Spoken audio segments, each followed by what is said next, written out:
Chers téléspectateurs du micro du Pasteur Bobo, I'm very happy to be here in San Francisco. I'm going to interview two journalists, but we want to do it in French. In French. Donc, je vais essayer d'interviewer deux éminents journalistes. À ma gauche, c'est Emmanuel Nadeau, et puis à ma droite, c'est Edwin. Edwin, they don't speak French, you speak only English. English, and then Nadeau speak English and... well, he speaks Swahili. Swahili, oh, yeah. Swahili also. Oh, yeah, and 3-4 other languages. Yeah, very Thanks for correcting. Good. Not African, speak one language. Yeah. Okay. Yes. I present you, but if I ask you to present yourself, présentez-vous. Qui êtes-vous?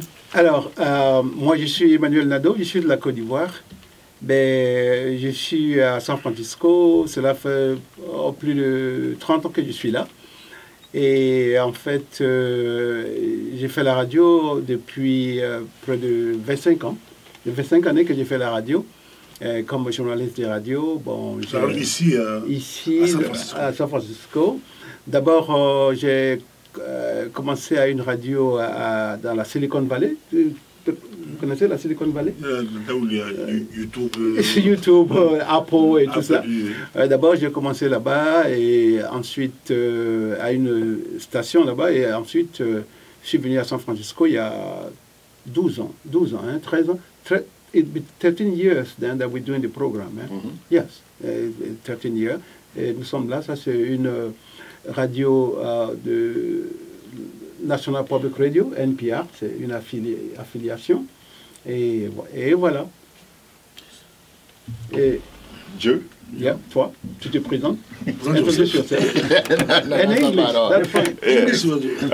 Yes. My name is Edwin Okongo. I'm from Kenya originally. I've been in the United States for about 26 years, and I'm a journalist, by training, writer, storyteller, radio, and co-producer and co-host of Africa Mix on KLW here, a radio station here in the Bay Area, along with my colleague Emmanuel Nadeau.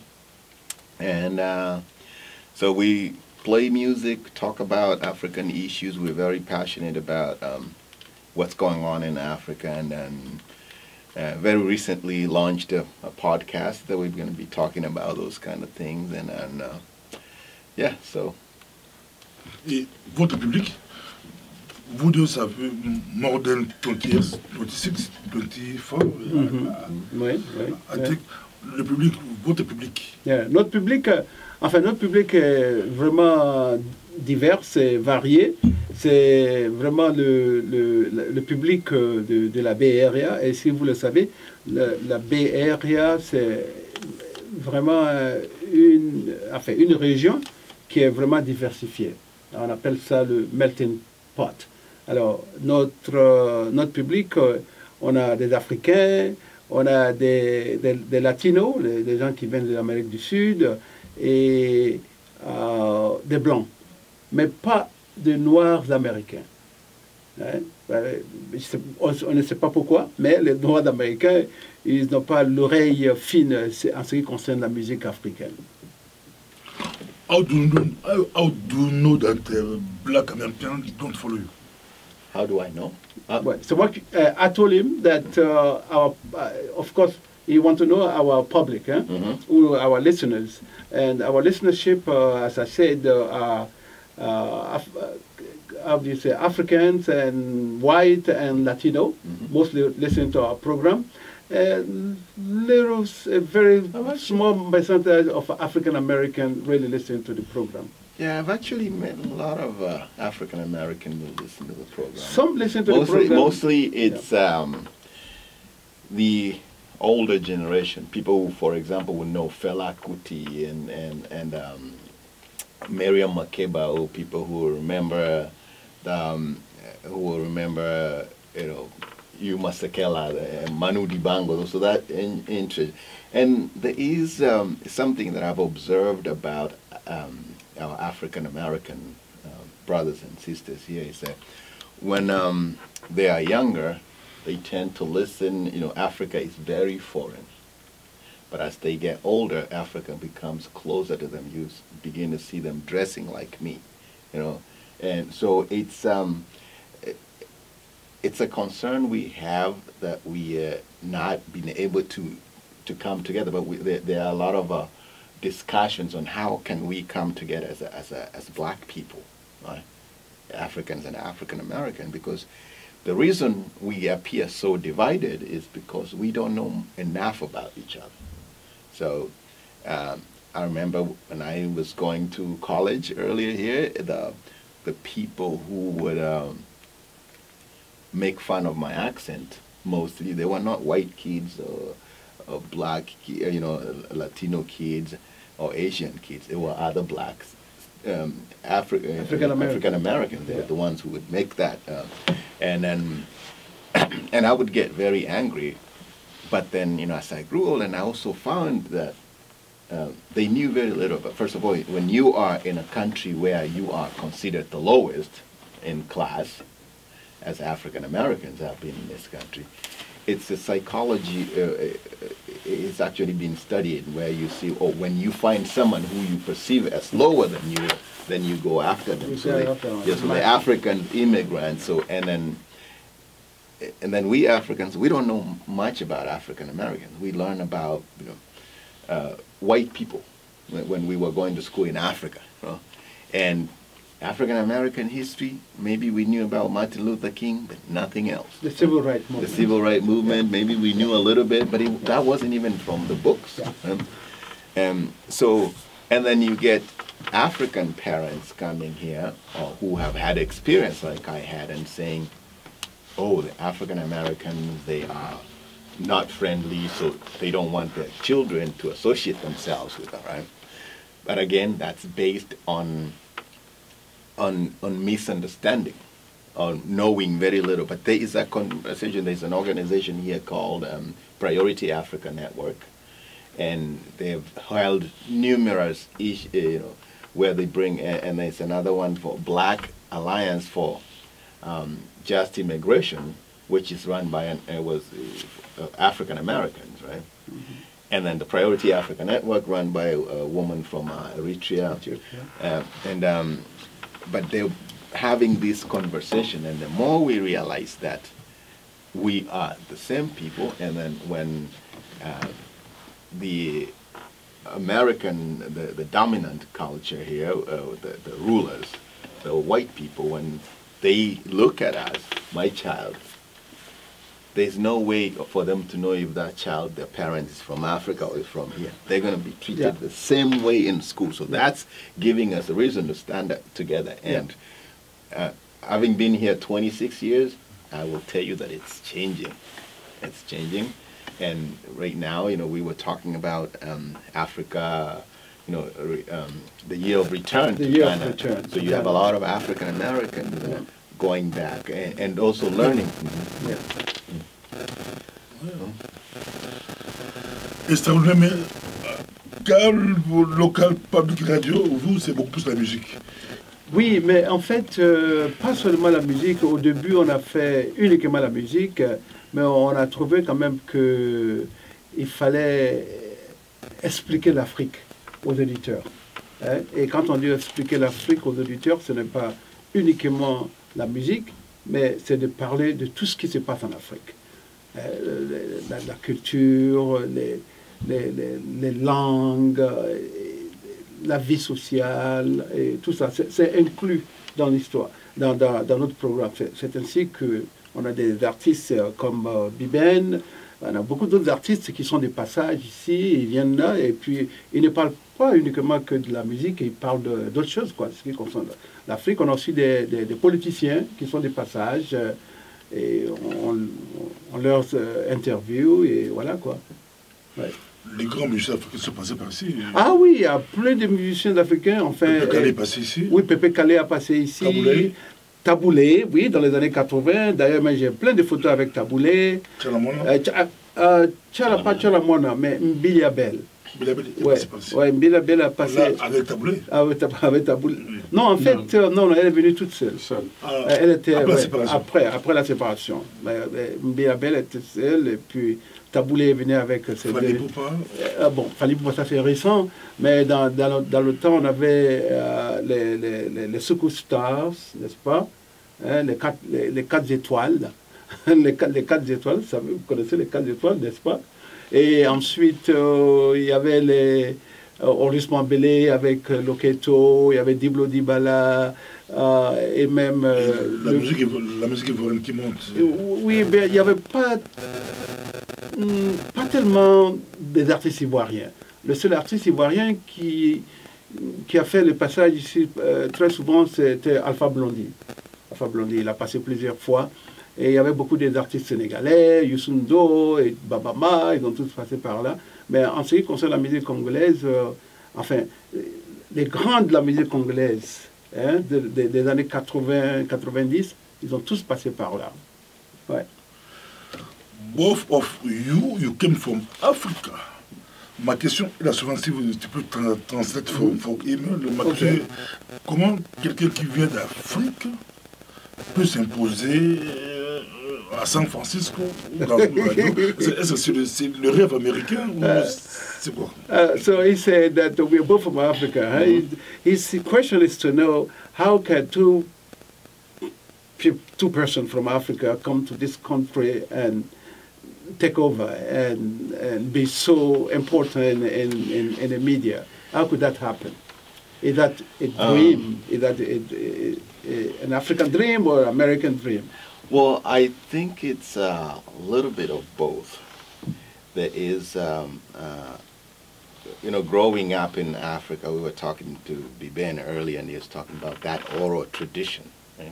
Stories getting passed on to the younger generation by the older one, but through a lot of talking, a lot of telling stories, and stories that are memorable. So growing as a child, I just wanted to be on the radio. And the radio was the thing, you know, it's king in Africa even today, right? Radio is king. You don't need to know how to read and write to know radio. So came here and tried other things. At first I was going to be a graphic designer and, do it, but that just wasn't me. I don't like, I'm the type of person, if you ask me to draw, you give me a ruler and ask me to draw a straight line, I begin to panic. Yeah. But you give me a pen and and a blank paper, and I can write you the most beautiful short story. Give me a microphone, I can talk to it. So so the great thing about this country is that you can come here and just kind of chat your way if you don't get lost. And I was lost for many years, and I had that dream of going on, and then I started doing stand-up comedy. Yeah. So I started doing stand-up comedy in 1999, but it was so hard. There was just one other person in the country doing stand-up comedy that was African. I remember calling a club here in San Francisco where you had to call at 3 o'clock. If they pick up, then you're on. You go on Monday night. And I call 6 months. Finally, the guy answers, and I go, "Oh, my name is Edwin Okongo. I'm from, where are you from? You got an accent. Oh, I'm from Africa. And you a comedian? Is that the joke?" And he hung up on me. Right? Oh. He hung up on me, and I never get to the guy was, so after that, and I was performing somewhere, Nadeau had a radio show in the South Bay. We lived in San Jose area. Had a radio show, and I asked, "Can I come in and talk about the show I'm going to do?" And he said, "Oh yeah, come on." So I came, promoted the show, recorded the show at home, and then I went and I listened to it. I said, "Man, I sound good on the radio." So I called him. I said, "I want to be on the radio. Can you teach me how to be on the radio?" And he said, No. There is a very good radio program at San Jose State. You go there and learn how to do radio. And I said, "Oh man, what a jerk." And I just went away. and then never talked to him again until 2007. By then, I had gone to college, studied radio, gone to graduate school at Berkeley and studied journalism and radio. And I said, I'm ready. And he said, come on next week to the studio. And I came here, and we've been together for a long time. And we just, it's all about, knowing what you want and then taking advantage of what is here. So especially here in the Bay Area, where people, for the most part, they're just very excited to have, like, what we want to hear, different perspective. We want to hear things that we've not heard. If we want to, if we want to learn about Africa, why can't we learn about Africa from Africans? So that is part of it. Is Nadeau and I, we are just always being prepared to correct someone when they're wrong about Africa. And when you're true, people know that you are serious. And this is really how we got into it, and we just ce qui m'a vraiment poussé même à faire une émission africaine dans ces radios-là, c'est parce que en ce moment-là, quand tu parlais aux Blancs, même aux Blancs, surtout les Blancs, quand ils parlaient de l'Afrique, ils avaient ils n'avaient aucune notion de la musique africaine. Hein. Quand ils parlaient de musique, on parlait que de tam-tam et des trucs comme ça, n'est-ce pas? Et puis, en plus de cela, il y avait des animateurs de radio blancs, américains, et ce qui jouait n'était pas vraiment ce n'était pas la mode. Hein. Alors moi j'ai vu ça, il y avait de mauvaises informations et tout ça.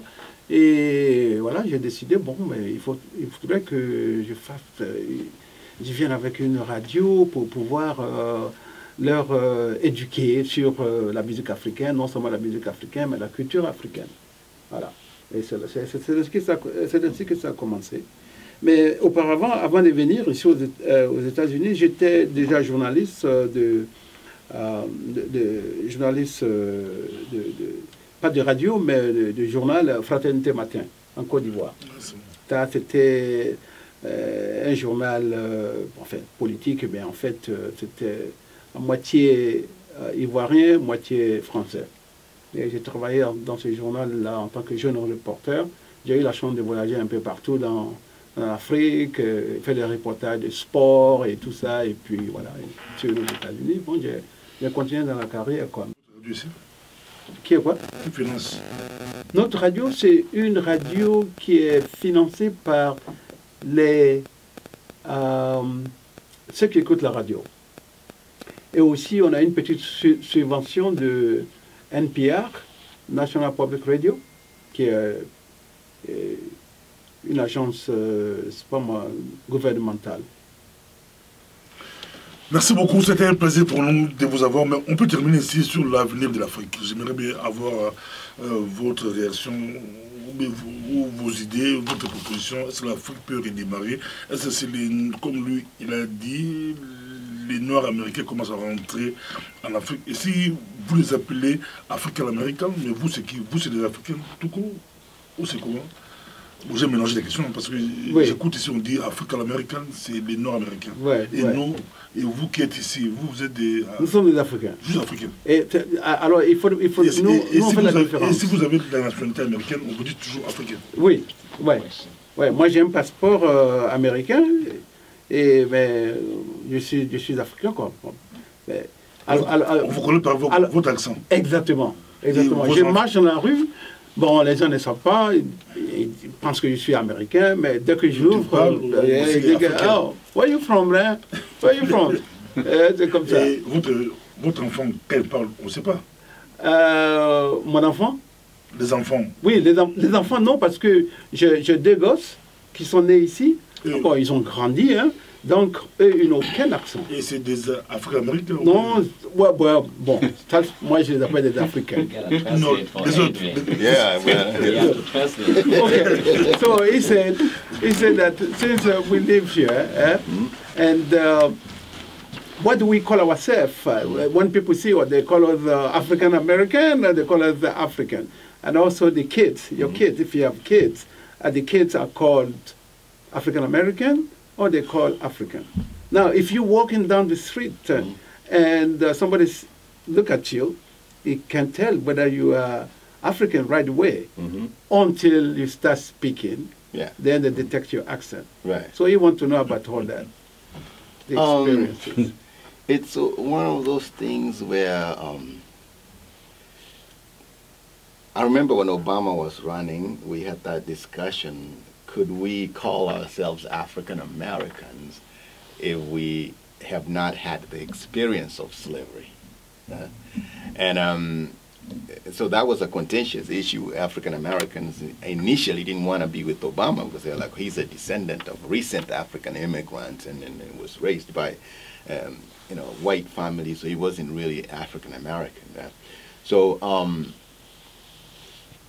my children, whether I like it or not, whether African Americans like it or not, my children are African Americans. Really? And they are African too. Right? And for me, I don't have to let anybody label me. I know what I am. I am African and I am African American. Right? And I'm also African in America. All right? But here's the thing, one more thing. One more thing. When we say that we are Africans, a lot of people can say that, oh, you are trying to differentiate yourself from African Americans, right?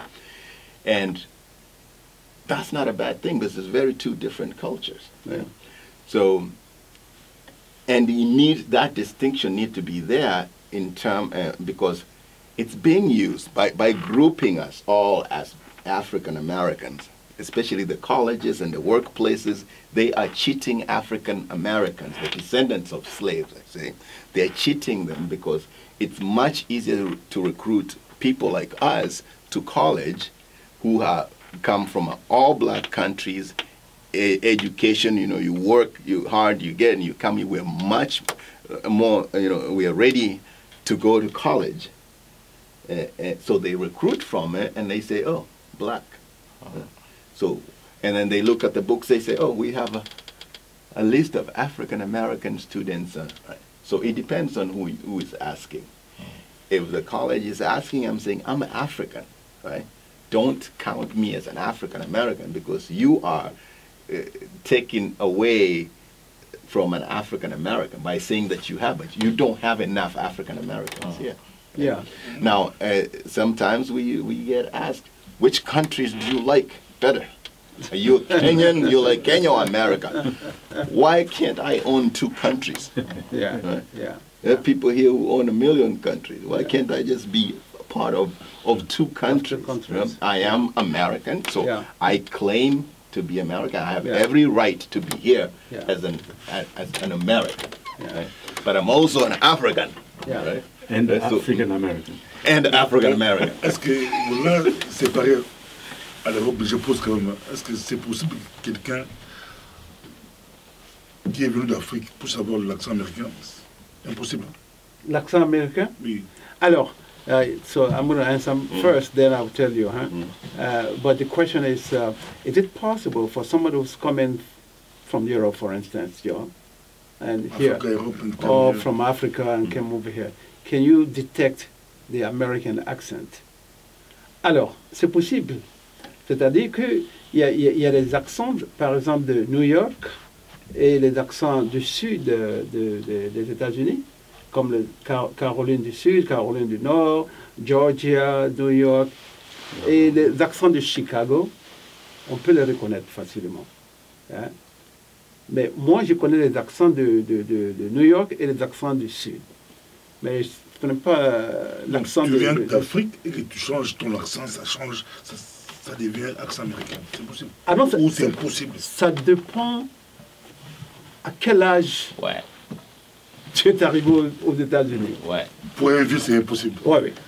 Quand tu as déjà... Forget about it. No, forget about it. So the question he wanted to know, is it possible for an African to come over here and have an American accent totally?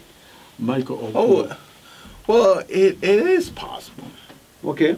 Yeah, well, it is possible to do, but you have to, you know, if people who come here younger, or there are people, I know people who come here and they don't, I think they're ashamed of being African or something, and they try to sound as American. They work hard. Yeah. Right? So it's possible to actors do But it. the You know, younger one is easy. Can't Oh, when the yeah. kid. Yeah, as a kid, but when you're already but, oh. mature, you have to go. Il y a des écoles où vous pouvez aller. There are schools that you can go. Yeah, and nobody Voice training. has time for that. You know?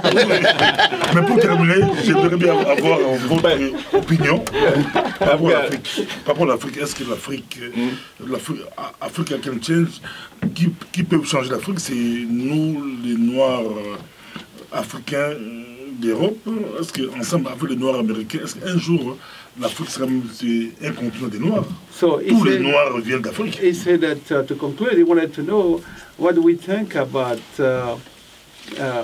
how can Africa be rejuvenated? Is that going to be the job of the Africans living in Europe or living here, or the Black Americans and all together helping Africa back to its feet? I think we got a lot to learn from Asians, from the Chinese, from the Japanese, from the Koreans, right? Especially China, right? And Korea, South Korea. These are countries that 50, 60 years ago, you know, I went to China, in Shenzhen, China, and this huge city stood up on a hill and they still could not fit in my camera. And I asked them and they said, 30 years ago, this was a little fishing town. area, yeah. Now it's everything, all these iPhones are made there, everything is this huge city. Right? How has China in 50 years gone from that to a country that America is so afraid of? Yeah. How, you know, these are, Korea in the 70s, they had dictators. Yeah. Well, they had, how have they gone there to making Samsung and LG and Hyundai and all, how have they gone to that? Right? Without mineral resources. Without mineral resources. So the difference between them and us as Africans is that they believed in themselves. They say, well, you know what? We can see math and sciences. Nobody owns that. We can teach our kids math and sciences and make them engineering and have them invent things. We, on the other hand, we went to the bush and Chimurenga, Mau Mau, Maji Maji, and we fought the white man. Get out, get out, get out. And then when the white man got out, what did we do? Please, white man, show us how to run the economy. Right? So we have to believe that we are capable of doing it. Right? We have to believe that, you know, when I used to go to school, when I was a kid, they would say, oh, you did well in school. Oh, you are as intelligent, as clever as a white person. Right? So we believe that they are smarter than us. The Asians don't. They say, you know what, we're just as smart or even smarter. Right? So we need to start thinking about that and say, you know what, we cannot go anywhere by selling tea and coffee. You have to have something that the world wants, right? Manufacturing. Manufacturing, and you can teach. Yes. So what? Just a little quickly. What the diaspora can do? Yeah. What the diaspora can do is, how do we take this information that we know here? And how do we get Biben to go back to Congo and without being killed? Right? Right? Right? Yes. Right? So that is the challenge, is that when we go there, we are told we are the puppet of a Mzungu, the white man's puppet. You know? All right? And then, so transferring that, that's why I think the media, the stories we tell are going to be key to show people, you know what, there's another way, there's got to be a better way for Africa to go forward. And you're not going to do it by just, you know, if you don't start teaching your children to innovate and solve the problems and turn those diamonds into rings and sell them, rather than, you know, have some people dig them up and go and then come back to sell them. Voilà, c'est ça, exactement. C'est pour cela que nous avons un podcast que nous avons commencé il y a quelques mois. Et bon, podcast, il n'y a pas de musique. On discute des différents événements en Afrique, différents problèmes, et voilà, et on essaie de parler de ce qui doit se faire, ce qui ne doit pas se faire, ainsi de suite. Et ça, c'est notre contribution, ça.